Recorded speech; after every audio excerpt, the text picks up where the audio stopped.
You're going into each day knowing that you're following your beliefs and doing what you think is right.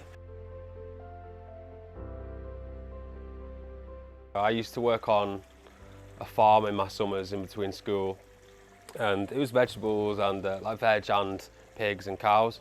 And I think spending every day with cows, feeding them, caring for them, I got some sort of connection, and it started to hit home a little bit, or planted the seed in my head anyway, as to making that connection between animals and what's on your plate. Being vegan, it makes me feel, I think, a lot more content in life. You know, you're going into each day knowing that you're following your beliefs and doing what you think is right. Physically, I am in the best shape I've ever been in, so I'm lifting more than I ever lifted in the gym. I'm the fittest I've ever been on the rugby pitch. Last June, I broke the record for doing the national 3 peaks and the Yorkshire 3 peaks back to back, and I do put a large part of that down to the diet that I'm living.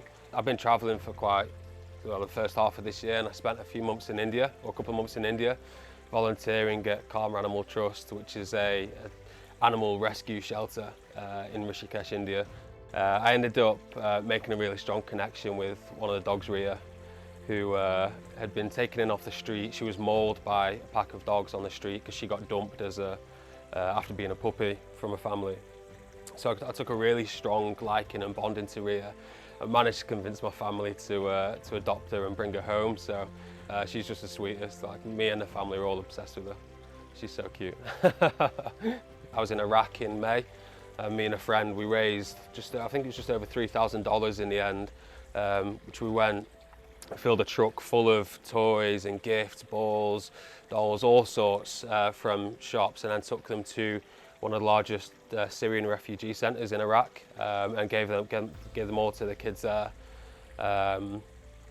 And again, that's not vegan. That's nothing to do with veganism as such. But my view of veganism is doing good for the world, whether that's through the diet you eat or the lifestyle you live.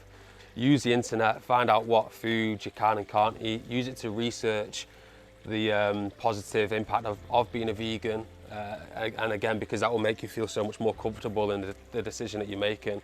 We've got the Green Gazelles, they're the first vegan rugby team in the world, I think, that Brendan Bale set up. So reach out to people and don't be scared to speak and ask for advice. Being a vegan man means to me almost like being a protector. So in the same way that I think there's not enough vegan men because of stereotypes, but I spin the stereotypes, or I view the stereotype as a positive, that as a man you should be protecting, caring, showing compassion for other people and other beings. And I feel like that's exactly what you're doing by living a vegan lifestyle.